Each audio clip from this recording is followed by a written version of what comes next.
આજે વડોદરામાં વિશ્વામિત્રીમાં જે વડોદરા શહેરનું પાણી જાય છે એ કુદરતી રસ્તાની વચ્ચે જે બિલ્ડિંગો બન્યા હતા એ પૈકી કેટલાકને તોડવા માટેનું કામ મ્યુનિસિપલ કોર્પોરેશને શરૂ કર્યું છે. મારે કહેવું છે આતે બહોત દેર કર દી સાहब આપને. જો તમે જાણતા હતા કે આ ગેરકાયદેસર બિલ્ડિંગો છે, વડોદરા શહેરનું પાણી વિશ્વામિત્રીમાં જાય છે અને આ રોકે છે, તો આજ સુધી કેમ તમે નહીં તોડ્યું? બીજો મારો સવાલ છે કે જે અગોરા મોલના ક્લબ બિલ્ડિંગને તમે આજે તોડી રહ્યા છો, તો શું બાકીનો અગોરા મોલ છે એ બધો કાયદેસર માનો છો? લોકો તો કહે છે કે આખો એ અગોરા મોલ જ ગેરકાયદેસર છે. તો શું આપણે માત્ર ક્લબ હાઉસને તોડીને સંતોષ માનવા માંગીએ છીએ? બીજો સવાલ મારો એ છે કે આખું આ ગેરકાયદેસર ક્લબ હાઉસ 3 માળનું તમે હવે તોડો છો, તો જે વખતે બનતું હતું ત્યારે કોણે બનવા દીધું? શું એના ઉપર પગલાં તમારે નહીં લેવાના? માત્ર થોડા દેખાવ પૂરતા હવે તમે તોડો કારણ કે ભાજપના નેતાઓને, ધારાસભ્યોને, કાર્યકર્તાઓને વડોદરાના શહેરના નાગરિકોએ લોકશાહીનો પાઠ ભણાવ્યો અને ઘૂસવા નહીં દીધા, આક્રોશ ફાટી નીકળ્યો, ત્યારે હવે તમે થોડી જગ્યાએ તોડવા નીકળ્યા છો. સંપૂર્ણ એ રસ્તો સાફ કરવો પડશે.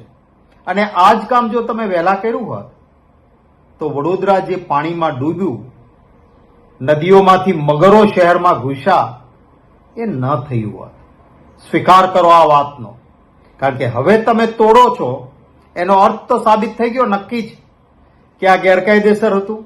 હવે તોડો છો એનો અર્થ સાબિત થઈ ગયો કે આ નદીમાં પાણી જે વહેણ જતું હતું એના આ આડસરૂપ હતું એ હતું.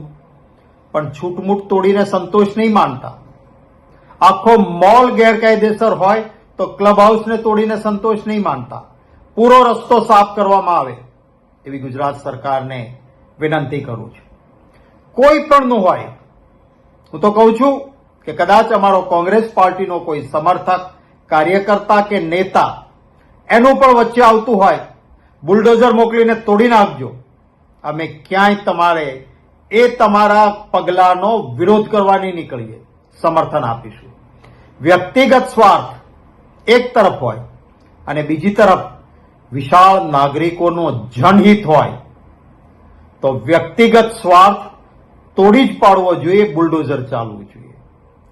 એક છેલ્લી મારી વિનંતી છે કે આ જે વડોદરા શહેરનું પાણી વિશ્વામિત્રી નદીમાં જતું હતું, ત્યાં આગળ બિલ્ડિંગો ન બને એટલા માટે એક ગ્રીન ઝોન બનાવેલા હતા કે કોતરો, નદીમાં જવાનો પાણીનો રસ્તો એ બરાબર જળવાઈ રહે.